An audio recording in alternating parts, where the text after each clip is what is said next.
So we had been talking about being engaged in the discussion, which is an important thing for every person to be doing. It's something that we can all contribute.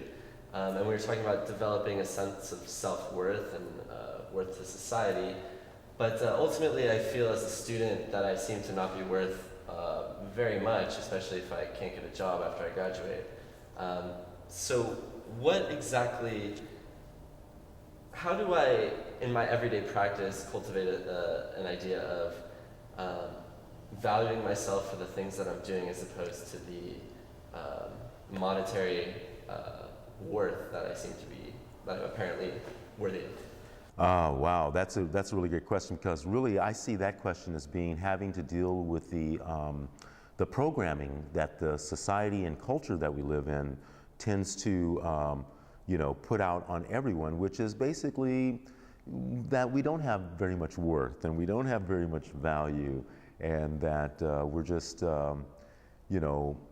insignificant individuals just living our lives, and just to live your life and die. That's pretty much the course of things. And I would have to say that that whatever that you do as a practice or a reinforcement, and that could be yoga, that could be a meditation practice, it could be a form of discipline like martial arts, or I'll put it like this: I feel that it's almost necessary for individuals to reinforce your self-worth actively. Benjamin Franklin used to say, "Healthy, wealthy, and wise."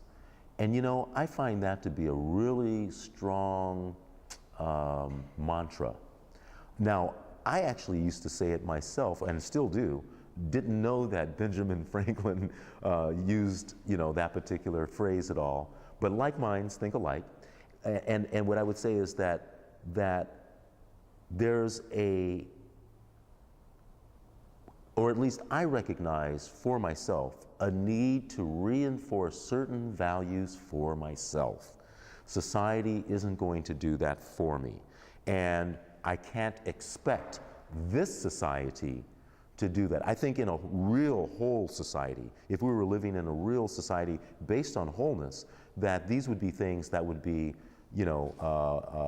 built into the society. But because it's not, these are things that we have to take it upon ourselves to do, which is to reinforce my own self-worth by programming, essentially, my own self-conscious mind.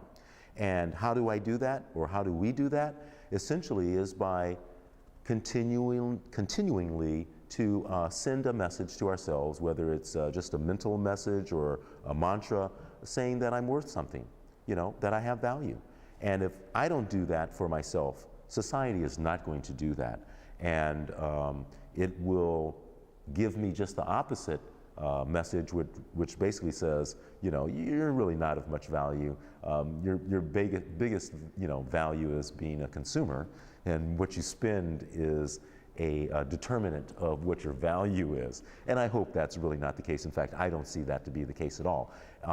I've met individuals that had very little monetary value, but their value as a human being was enormous.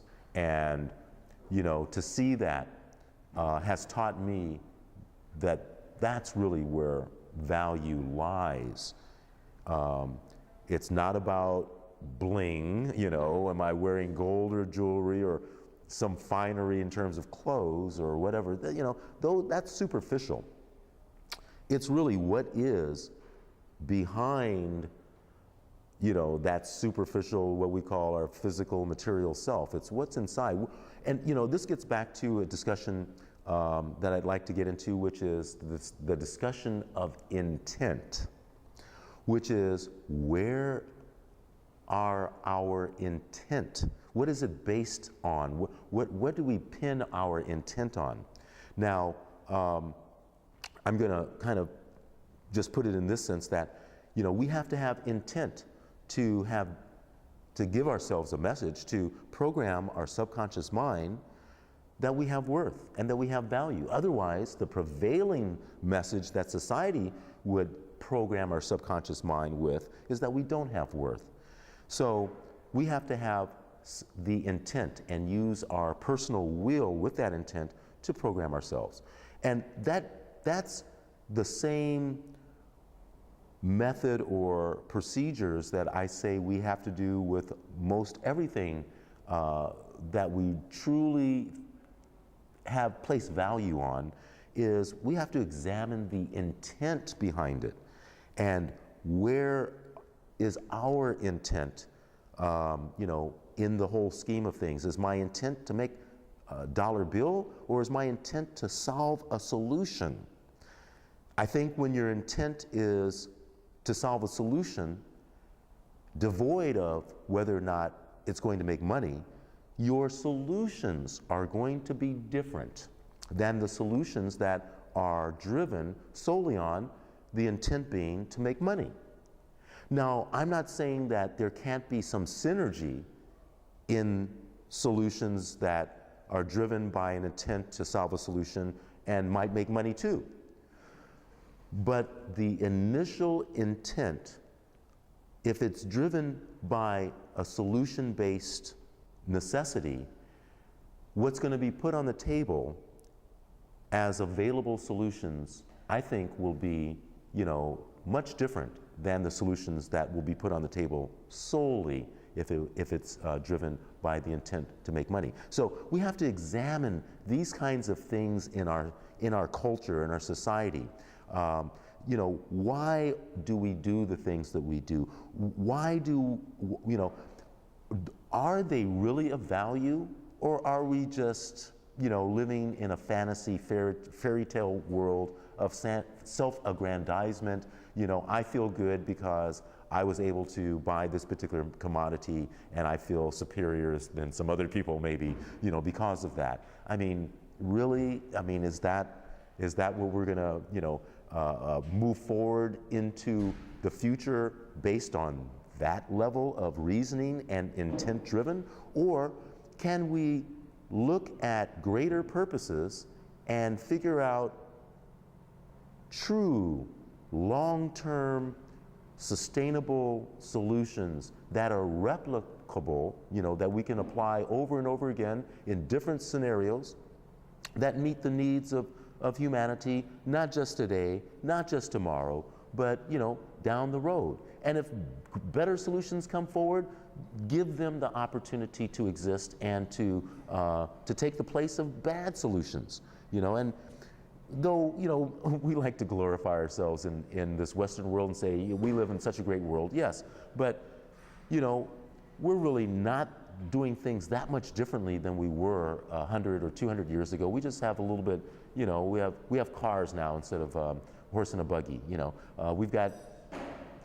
We've got more modern devices to use, but basically human beings, what makes life worthwhile for us is still based on the same things, happiness, enjoyment of life, feeling that I'm contributing something of value, that I have value, all those things, my relationships with other human beings and to the world around me, those are really the things at the end of the day that have meaning, and we should be including in our equation for how we develop the world around us.